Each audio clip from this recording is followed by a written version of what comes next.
Sohel Mustafa. Relationship to victim মানে brother. हाँ हाँ।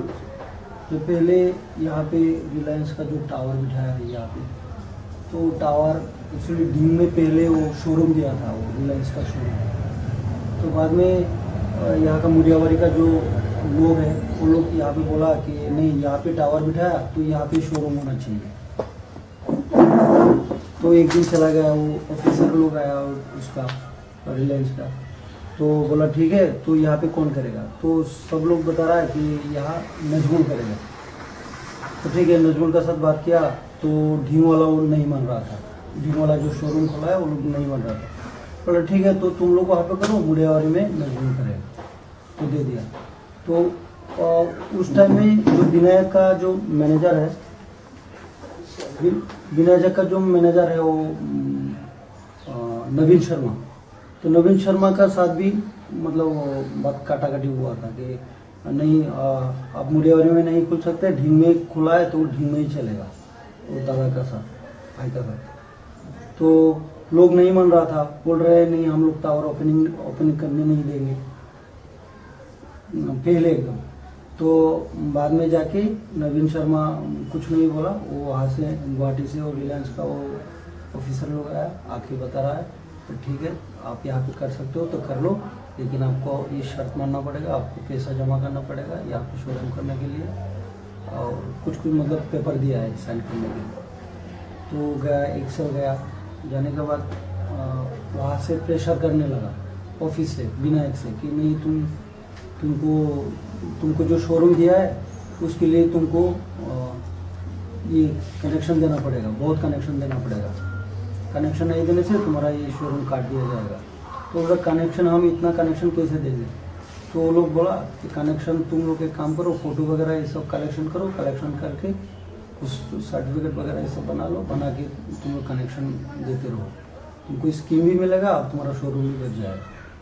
हम लोग को तो पहले ये सब के बारे में कुछ पता नहीं, तो वो लोग ने ये सब बोला कि ऐसा करो तो आपको कनेक्शन भी ज़्यादा हो जाएगा और आपको शोरूम भी बच जाएगा, आपको पैसा भी मिलेगा, ऐसा बता दें। तो हम लोग, भाई ने बोला तो ठीक है, तो एम्प्लॉय को बताया कि ठीक है सब करते रहो। तो क्या है, हम लोग को जो सिम डिलीवरी का जो जिम्मा वो लोग लिया है, वो विनायक टेलीकॉम लिया है नोगो का। विनायक टेलीकॉम जो जितना सिम मतलब कस्टमर को डिलीवर देना है तो विनायक टेलीकॉम देगा, ऐसा करके लिया है। तो हम लोग सिम देता है, लेकिन जो सिम आपका 3 महीना पहले एकदम मतलब एक सिम 3 महीना वैलिडिटी रहता है, 90 डेज वैलिडिटी रहता है एक सिम का। अगर एक सिम 90 डेज में, अगर नया सिम 90 डेज में अगर वो यूज नहीं होता है तो वो कनेक्शन काट के दूसरा का नाम पे इशू हो जाता है। तो यहाँ पे जो सिम से मतलब ये मैसेज गया है, उसका बाद ये 30 जो ब्लास्ट हुआ है 30 अक्टूबर, वो ब्लास्ट होने के बाद जो मैसेज गया है, ये एक सिम हम लोगों का शोरूम का इशू करके दिखा रहा है कि हम लोग का शोरूम से इशू हुआ था, ये हम लोग का वहां से गया था करके। लेकिन विनायक से हम लोग लाया है कि नहीं ये हम लोगों को पता नहीं, वो लोग भी नहीं दे सकता कि हम लोग उनसे ये सिम लेके रिसीव करके लाया कि नहीं, ये पता नहीं है हम लोगों को, क्योंकि हम लोग को डाटा रखता भी नहीं, और जितना डाटा था उतना हम पुलिस वाला को दे दिया, सीबी वाला को और थाना को दे दिया हम लोग, आप लोग चेक कर लो।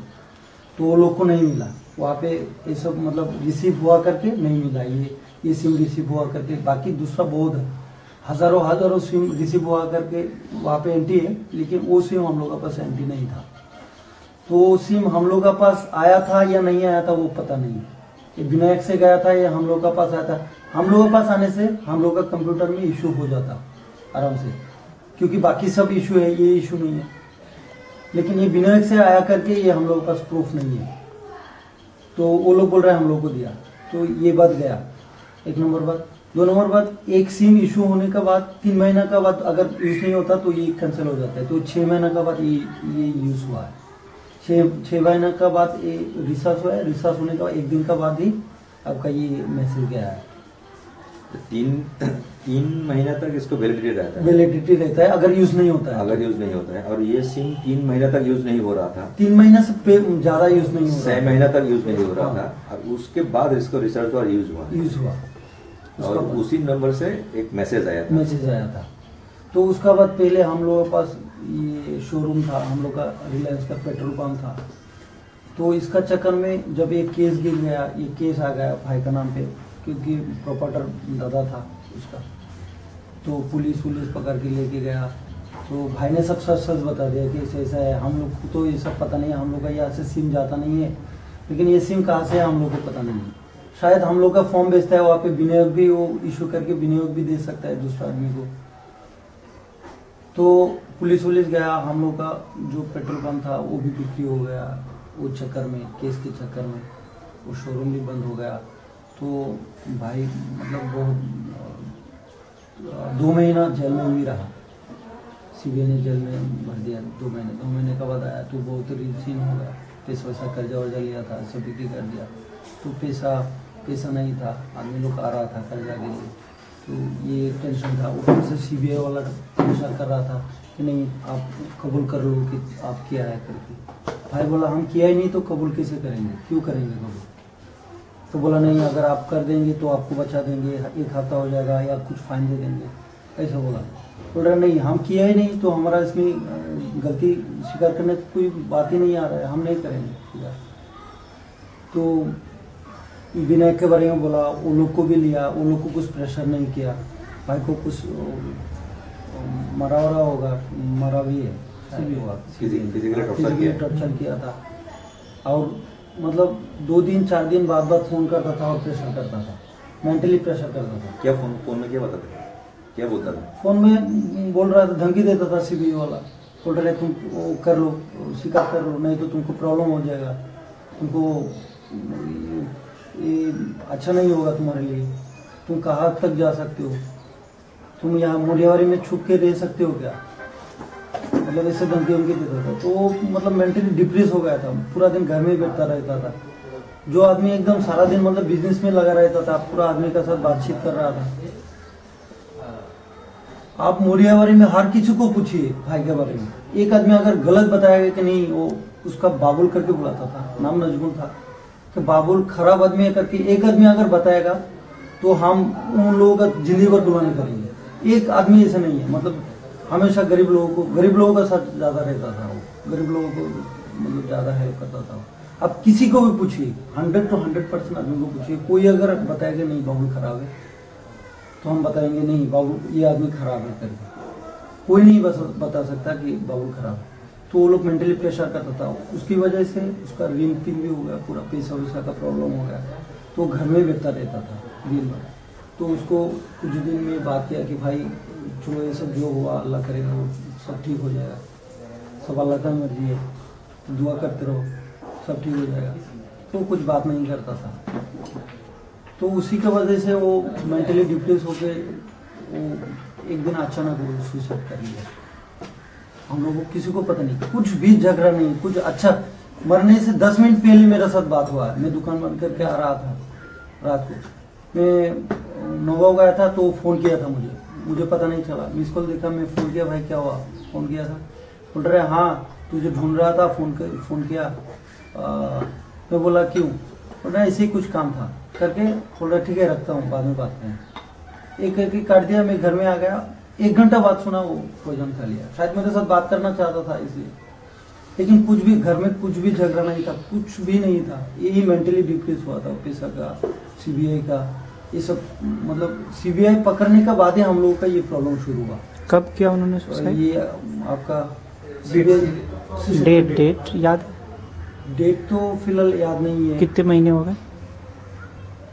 1 साल से ऊपर हो, लगभग एक्सपायर हुआ भाई 1 अगस्त को एक्सपायर हुआ। लास्ट ईयर 1 अगस्त 2011। हाँ फिर तो जब जेल गया था, जेल का आने के बाद तो बिल्कुल डिप्रेस हो गया था घर में, एकदम किसी का साथ बात भी नहीं करता था, कोई बात अगर पूछता भी था तो बात नहीं करता था, पता नहीं कुछ डर गया था ऐसा कुछ। मतलब हम लोग का ये सब तो झमेला में नहीं पड़ते, थाना वगैरह पुलिस वगैरह में नहीं जाता है, खुद का बिजनेस है वो देखता है और ऐसे ही खाता पीता है, ये सब झमेला में नहीं जाता है हम। तो पुलिस जब गया उसका इज्जत भी चला गया। मतलब यहाँ पे एक इज्जतदार था बाबुल करके मुड़ियावाड़ी में, मतलब उसका बहुत ऊंचा नाम था।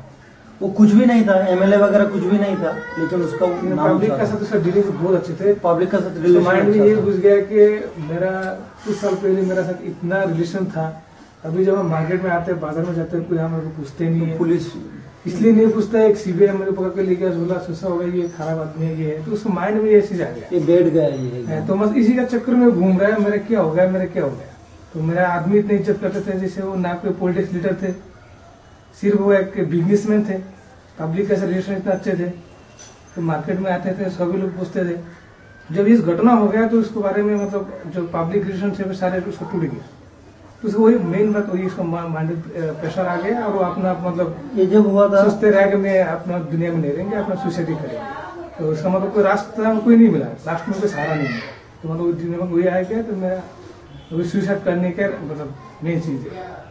ये जब हुआ था तब मैं एक्चुअली मद्रास में था, मैं होटल मैनेजमेंट किया, वहाँ पे नौकरी करता था। मैं छुट्टी में आता था, घर में और कुछ काम नहीं था, तो अपना दुकान में जाके टाइम पास करता या शोरूम में जाके, रिलायंस का शोरूम में जाके इसे बैठता था।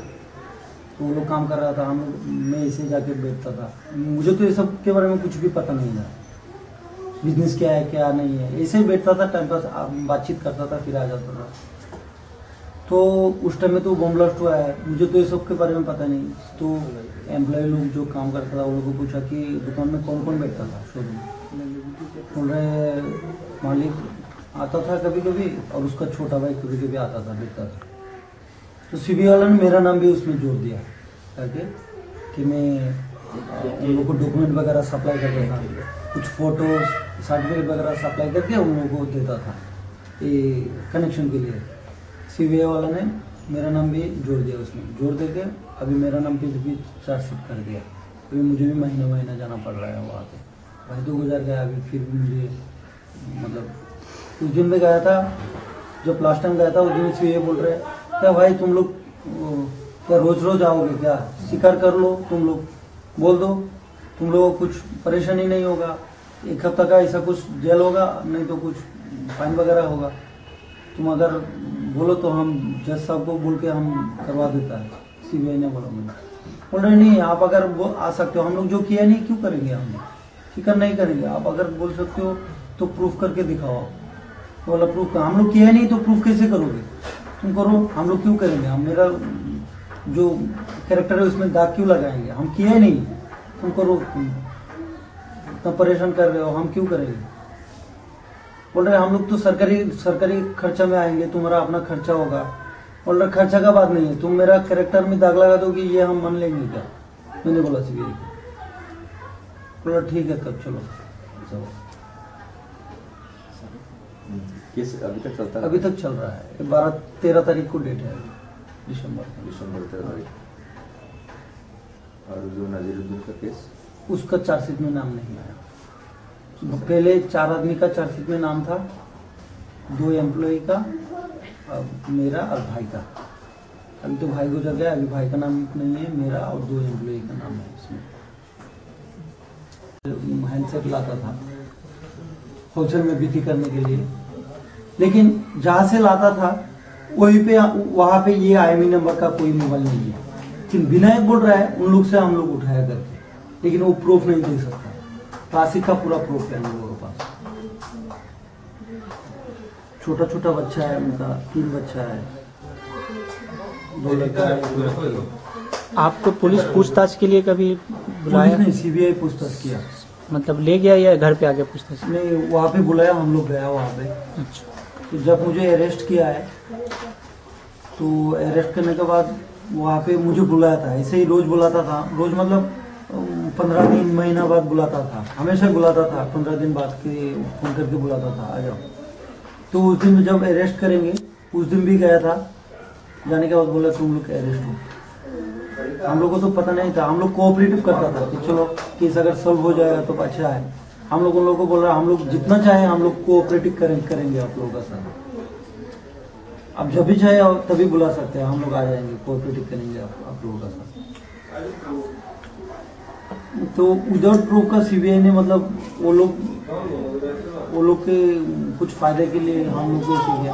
बिना एक्टिंग का जो आपका नवीन शर्मा है उस हिसाब से वो भी दोषी है, हम लोग तो दोषी नहीं है। उनका वहां से सिम आया, वो लोग इशू करता है, सिम वो लोग इशू करता है, तो वो लोग को अभी तक कुछ प्रेशर नहीं किया, आज तक अभी तक कुछ भी प्रेशर नहीं किया।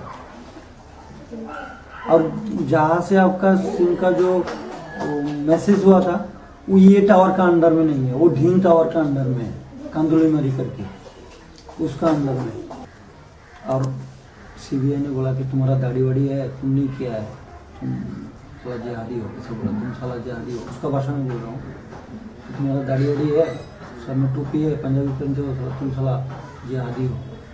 बोला आप इसे दवा से कैसे बता सकता है, आप ऐसे मत बताइए, एक अच्छा आदमी को ऐसा मत बताइए। आप मेरा पूरा बैकग्राउंड देखिए, पूरा हम कहाँ पे पढ़ता था, कहाँ पे नौकरी किया, आप वहाँ पे जाके रिकॉर्ड देखिए मेरा, और यहाँ पे रिकॉर्ड देखिए। हम तो सबको बता रहा है सही सही, तो आप ऐसे क्यों बता रहा है, ऐसे मत बताना। कबूल कर ले, वहाँ पे गाड़ी में उठ रहे हैं, मुझे बुला के लेके गया, हम यहाँ पे खड़ा था, वहाँ पे जाके बोल रहे सुन, मुझे ऐसे बोला है सुन। वो हरियाणा का आदमी था, भाषा भी मतलब ऐसा इतना अच्छा नहीं है। बोल रहा है सुन, तू एक काम कर, तू कबूल कर ले, मुझे ऐसे बोल रहा है। बोल रहे क्यों, बोल रहे तेरा अच्छाई के लिए बोल रहा हूँ, तू कबूल कर ले। मैं कुछ नहीं बोला, बोल ठीक है जाइए। वो बड़ा है ना, दादा तो बड़ा था, उसको ज्यादा प्यार करता था, हमेशा ही होता है, हमेशा होता है। एक आज तक मतलब एक दिन भी नहीं हुआ, मतलब एक वक्त भी नहीं हुआ कि नमाज पढ़ के रोता नहीं, आज तक मतलब ऐसा हुआ ही नहीं कि आज रोता नहीं है, हमेशा ही रोता है, ज्यादा प्यार उसको ही करता था। घर का सबसे बड़ा लड़का था, सारे इसको प्यार थे। हम लोग का पूरा बिजनेस उसको छोड़ दिया था, हम लोग तो पढ़ाई वढ़ाई में था, हम लोग थोड़ा छोटा था, तो उसको पूरा बिजनेस उसको संभाल देते थे। पिताजी भी रिटायर्ड हो गया था, है अभी भी रिटायर्ड है, लेकिन दादा ही संभालता था सब।